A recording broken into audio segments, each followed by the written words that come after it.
உங்களோட குழந்தைக்கு வந்து ஆபத்து வரப்போதா அப்படிங்கிற மாதிரி தாங்க அடுத்தடுத்த கதைக்களத்தை வந்து கொண்டு போறாங்க. ஸோ தர்ஷினி ஒரு பக்கம் பார்த்தீங்கன்னா இன்னுமே வந்து சரியா எதிர்க்காம மயக்க நிலையில தான் வந்து இருக்காங்க. அது மட்டும் கிடையாது, நம்ம ஜனனி தர்ஷினியை பார்க்கணும் அப்படின்னு சொல்லிட்டு பார்த்தீங்கன்னா தர்ஷினியை பார்க்கறதுக்காக வந்து போறாங்க. ஆனா ஈஸ்வரி அங்கே உட்காந்துக்கிட்டு வந்து நில்லுங்க, எதுக்கு இப்போ நீங்க வந்து என் பொண்ணை பார்க்கறதுக்கு வந்தீங்க? என் பொண்ணை கடத்தி நீங்க இவ்வளவு தூரம் சித்திரவதை பண்ணது வந்து போதாது, இப்போ மறுபடியும் என் பொண்ணை பார்க்கறதுக்கு நீங்க வந்திருக்கீங்களா? தயவு செஞ்சு இந்த ரூமை விட்டு வெளியே போங்க அப்படிங்கிற மாதிரி வந்து கத்துறாங்க. ஜனனி சொல்றாங்க, என்னக்கா பேசிக்கிட்டு இருக்கீங்க? நான் எதுக்கு தர்ஷினியை வந்து கடத்த போறேன்? இங்க பாருங்கக்கா, மத்தவங்க சொல்றத மாதிரியே நீங்களும் வந்து சொல்லிக்கிட்டு இருக்காதீங்க. என்ன உண்மையோ அதை நீங்க நம்ப பழங்குங்க. தர்ஷினியை எவ்வளவு பெரிய ஆபத்துல இருந்து காப்பாத்தி கூட்டிட்டு வந்ததே வந்து நான் தான். ஆனா கடைசி நேரத்துல அந்த ராவணன் வந்து தர்ஷினியை எப்படி இங்க தூக்கிட்டு வந்தான்னு கூட எங்களுக்கு வந்து தெரியல. அதுவே நாங்க வந்து ரொம்ப கன்ஃபியூஷன்ல இருக்கும் போது நீங்க என்னன்னா இப்படிலாம் வந்து பேசிக்கிட்டு இருக்கீங்க, என்னக்கா இது அப்படிங்கிற மாதிரி நம்ம ஜனனி வந்து கேக்குறாங்க.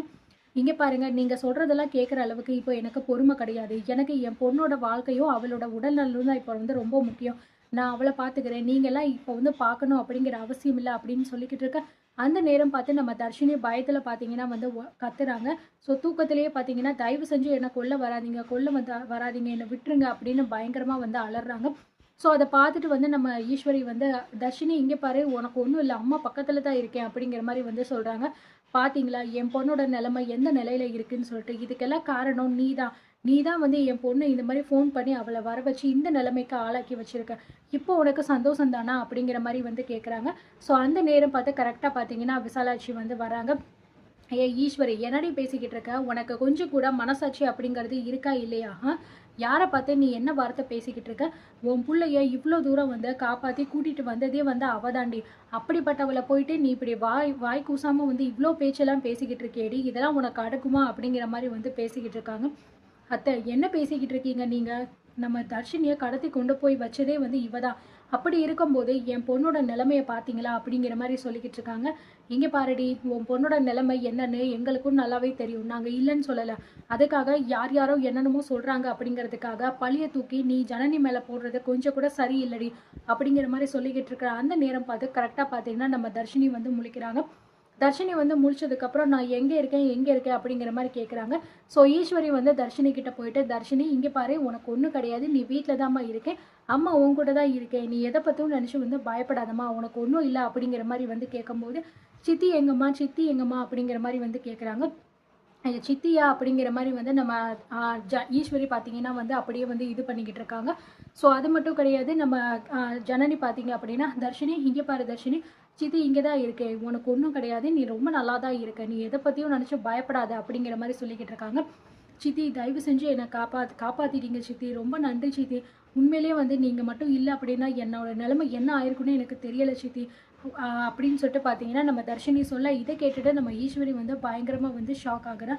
நீ என்ன தர்ஷினி சொல்லிக்கிட்டு இருக்க அப்படிங்கிற மாதிரி சொல்ல, ஆமாம்மா உண்மையை தான் நான் சொல்லிக்கிட்டு இருக்கேன். இன்னைக்கு நான் வந்து உயிரோட இருக்கேன், இந்த இடத்துல நான் இன்னைக்கு வந்து இருக்கேன்னா அதுக்கு காரணமே வந்து சித்தியும் சித்தப்பாவும் மட்டும்தான். இவங்க மட்டும் சரியான நேரத்தில் வந்து என்னை காப்பாற்றலை அப்படின்னா நிச்சயமாக நான் உயிரோடையே வந்து இருந்திருக்க மாட்டேன் அப்படின்னு சொல்லிக்கிட்டு இருக்க அந்த நேரம் பார்த்து ரூமுக்குள்ளே பார்த்தீங்கன்னா ஆதி குணசேகரன், ஞானம், கதிர், அதுக்கப்புறம் அந்த கரிகாலன் அப்படின்னு சொல்லிட்டு எல்லார் படையுமே வந்து உள்ளே வந்துடுது. ஸோ பின்னாடியே பார்த்தீங்கன்னா நம்ம ரேணுகா, நந்தினி இவங்களுமே வந்து வந்துடுறாங்க. பாத்தியாடி என் பேத்தி என்ன சொல்கிறா அப்படின்னு சொல்லிட்டு என்னமோ சொல்லிக்கிட்டு இருந்தேன், என் ஜனனி தான் எல்லாத்துக்கும் காரணம் அப்படி இப்படின்னு சொல்லிட்டு இப்போ என் பேத்தி என்ன சொல்கிறா அப்படிங்கிறத காது கொடுத்துன்னு நல்லா கேளுங்கடி, டேய் நீங்களும் நல்லா கேட்டுக்கோங்கடா அப்படிங்கிற மாதிரி வந்து சொல்கிறாங்க.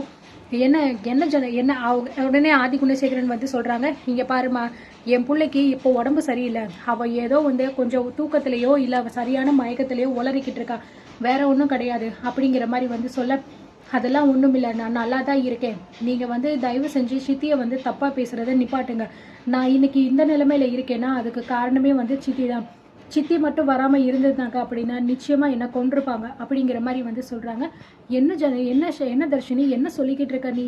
அப்போது உண்மையிலே உன்னை காப்பாற்றினது வந்து ஜனனி தானா அப்படிங்கிற மாதிரி கேட்குறாங்க. ஆமாம்மா, என்னை காப்பாற்றினது சித்தி தான்.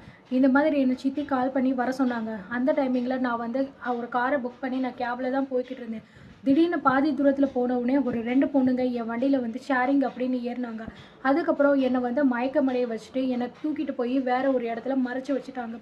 அது மட்டும் இல்லை, என் ஃப்ரெண்டை ஒரு பையன் சுவாமிநாதன், அந்த பையனையுமே வந்து கடத்தி கொண்டு வந்து எங்கள் 2 பேரையுமே வந்து வச்சு பயங்கரமாக அடித்து டார்ச்சர் பண்ணிக்கிட்டு இருந்தாங்க. அது மட்டும் கிடையாது, சுவாமிநாதன் அப்படிங்கிற பையனை கொன்னுட்டாங்க அப்படிங்கிற மாதிரியும் வந்து சொல்கிறாங்க. ஸோ இதெல்லாம் கேட்க கேட்க அங்கே இருக்கிறவங்களுக்குலாம் பயங்கர அதிர்ச்சி ஆகுது. என்னடா இந்த மாதிரிலாம் நடந்திருக்கா அப்படின்னு சொல்லிட்டு. அது மட்டும் கிடையாது, எனக்கு காலில் அடிபட்டுருச்சு அப்படின்னு சொல்லிட்டு வந்து என்னால் நடக்கக்கூட முடியலை. அப்போ கூட வந்து சித்தி தான் வந்து என்னை அவங்க தோளில் வந்து தூக்கிட்டு எவ்வளவோ தூரம் நடந்து போய் என்னை வந்து காப்பாற்றிட்டு வந்திருக்காங்க. சித்தியோட வயத்தில் குழந்தை இருக்குது அப்படிங்கிறத கூட அவங்க வந்து பார்க்கல. ஆனால் என்னை எப்படியாவது காப்பாற்றிடணும், எனக்கு எதுவுமே ஆயிடக்கூடாது, நான் நடக்கலை அப்படின்னாலும் பரவாயில்ல, நான் உன்னை தூக்கிட்டு போகிறேன் அப்படின்னு சொல்லிட்டு எவ்வளவோ தூரம் சித்தி தான் என்னை வந்து தோளில் வச்சு தூக்கிட்டு போயிட்டு கடைசியில் வந்து சித்தப்பாவுக்கு கால் பண்ணி சித்தப்பாவும் வந்து நிறைய போராடி தான் என்னை காப்பாற்றினாங்க. ஆனால் கடைசி நேரத்தில் வந்து என்னை ஷூட் பண்ணுறதுக்காக ஒரு ஆள் வந்து வந்தார். அந்த நேரம் பார்த்து அவரை வேற யாரோ வந்து ஷூட் பண்ணாங்க. அப்போ நான் வந்து மயங்கிட்டேன். ஆனால் இப்போ நான் வந்து வீட்டில் இருக்கேன். ஆனால் இதுதான் எனக்கு வந்து புரியலை என்ன நடந்துச்சு அப்படின்னு சொல்லிட்டு. ஆனால் என்னை பொறுத்த வரைக்கும் என்னை காப்பாற்றினது சித்தி தான். சித்தி மட்டும் இல்லை அப்படின்னா இன்றைக்கி நான் இல்லை அப்படின்னு சொல்லிட்டு ரொம்பவே பார்த்தீங்கன்னா நம்ம தர்ஷினி வந்து அழுகுறாங்க. ஸோ எல்லாருமே ரொம்ப அதிர்ச்சியாக பார்த்துக்கிட்டு இருக்காங்க. என்னடா இது தர்ஷினி இப்படிலாம் சொல்லிக்கிட்டு இருக்காளே, அப்போ அந்த ராவணன் சொன்னதெல்லாம் பொய்யா அப்படிங்கிற மாதிரி நம்ம ஈஸ்வரியும் பார்த்து யோசிச்சுக்கிட்டு இருக்காங்க. ஸோ இதுக்கப்புறம் பார்த்தீங்கன்னா என்ன அவங்க டிசைட் பண்ண போகிறாங்க அப்படிங்கிறத பொறுத்திருந்து பார்க்கலாம்.